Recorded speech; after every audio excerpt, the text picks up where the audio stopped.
everyone. My name is Sobia. I'm a PhD student in University College Dublin, Ireland. My supervisor is James O'Donnell, and co-supervisor is Dr. Fatemeh. I'm going to talk about my research, which aims to improve how we assess the whole life carbon assessments for residential building retrofits, which is often limited by data gaps, data unavailability issues, fragmented nature of information available, as well as the time-intensive modeling. To help the stakeholders, such as urban planners, policymakers, and homeowners, to enable scalable and practical retrofit decision-making to reduce the carbon impact associated with each retrofit, as well as to move towards the climate mitigation targets. So as we all know that the overall energy consumptions comes from the building sector is around 40%, as well as the emission associated around 36%, which is because most of the buildings are aging and they have poorly performance, around 75%. So in order to improve those buildings, so we must need to consider the renovation phase of those buildings. And since the recast EPBD, according to the recast EPBD, the renovation rates are fall behind in order to achieve the EU climate mitigation targets. So, and also there is an improvement that life cycle carbon assessment should be mandatory for all new building, but not the older building at the moment. And in the same sense, the EU member states are required to establish national roadmaps and progressively introduce whole life carbon limit values and calculation methodologies. So based on this motivation, there are often gaps existed in order to, for the stakeholder to analyze the retrofit scenarios at a scale. Initially, the most important is the availability of information, data unavailability, and also the challenges of integrating data coming from various sources. As well as the traditional LCAs rely on a static assumption, so weak integration with the dynamic building performance models. Another thing is the scalability of using multiple scenarios to a national level scale, and most of the retrofit, the LCA methodologies are focusing on single buildings, as well as they are considering early design phase or isolating operational carbon or embodied carbon. Whereas there is a need of decision support tool for the stakeholder to explore the scalable parametric. So to bridge these gaps, I came up with a research question: can a multi-agent system makes whole life carbon assessment scalable, transparent, as well as accessible at a scale? So to resolve this question, I propose a methodology which is a multi-agent WLCA framework, which is considering 4 layers. So the initial layer is the data acquisition, where we acquire the information of geometrical information for the building, as well as the material that goes into the building, and the non-geometrical information for the building. So I'm getting all the information, as well as the weather data, to build up the archetype. So once we have the archetype, we are going to include the operational and embodied parametric feature selection. This feature selection has been done using the literature reviews, and I have defined all the features in the for the slides.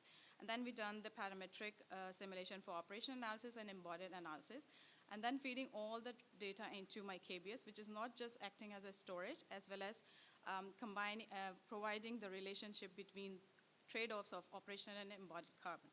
And then we introduce a computing technology like RAG agents, which are task autonomous, that they are domain specific, they are defined their task, they are not producing anything by itself, they are getting their retrieving or retrieving the information from the KBS. And then a prototype for interacting with the stakeholder. So the methodology is tested on Irish semi-detached, which is accounting 25% of whole residential stock of the building, and these are the parameters that I have used for geometrical, non-geometrical, and building materials. And then we move to the parametric operational simulation, where we have all these parameters, and we have defined these ranges in order to provide multiple comparison. And after I have done this parametric simulation into JE Plus for dynamic simulation, and I think I have generated 1.66 million retrofit configuration where I have using only 20% sample, which is 320,000 retrofit scenarios, where I have used 58 queries, stakeholder related queries, and tested the model on that. And then the parametric, the embodied parametric and the whole life carbon assessment.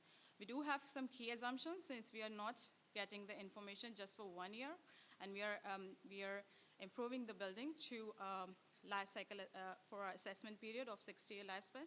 So we have replacement cycles for the renewables or the HVACs that we are improve, as well as the windows for, like example, 30 years.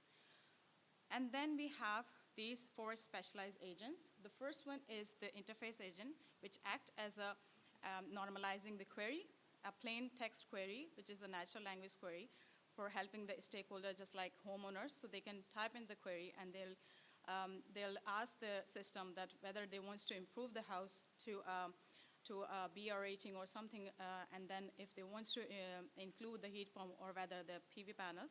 The interface agent getting the query normalizes it and routes it to the different agents that, okay, so this is the operational work and these are constraints. There are retrieval constraints for each agent, so each agent is domain specific. They need to break down the complex query into simple steps and calculate the overall assessment and provides the results to the interface agent, which provides the results in a meaningful way for the stakeholder. This is the evaluation of the model. So I have tested on 58 queries. Example is here, like I have a semi-detached house with a CR rating of C3, and I would like to upgrade to A2 rating with a heat pump and solar panel with lower CO2. So the query testing on the model shows that while moving from C3 to A2, it is a reduction of whole life carbon of 35%, as well as the primary energy reduction of 78%, and also testing whether the RAG is performing well in that sense. So we have done, I have done the validation of those agents with using their matrices like system feasibility, whether they are getting the information accurately from the KBS. This is the overview that tested on that case study. Like if we want to move boiler or whether we want to move heat pump and PV pathway, so there is a comparison. So you see the blue lines on the graph shows the operational analysis, as well as these 2 lines going on up shows you the cumulative carbon for the operational and as well as the embodied carbon, for the boiler as well as the heat pump. So this basically getting the information or trying to convince the stakeholder that whether this is the best recommendation for improving that rated house to a certain standard. And also using net costing. So the net cost doesn't include any incentive, any grants, and try to include also the grants in there. So if the user wants to improve, what are the grants available and what will be the payback period time for that. This is the system performance by keyword search. I tried to do the ablation study where I have done the heat feasible. Okay. So at least one relevant document appear in the top K10 retrieve results. I tried to use with different configuration of agent. Either we should go for a single agent or we should go for 4 agent. Is it really mandatory to go for that? So try to compare all these step by step. So higher the MMR, the mean reciprocal rent, it means the getting the chance of better scenario from the KBS. This is the dashboard interface, and this is the overview of my prototype, where you have seen the left-hand side is not only the query, plain text query, but also have some options, drag-down options or choosable options for that. And the right-hand side is analyzation. So each and every component, either we should go for the fabric first or for the heat hatchback improvement. So we have everything here. Yeah, okay. But thank you so much.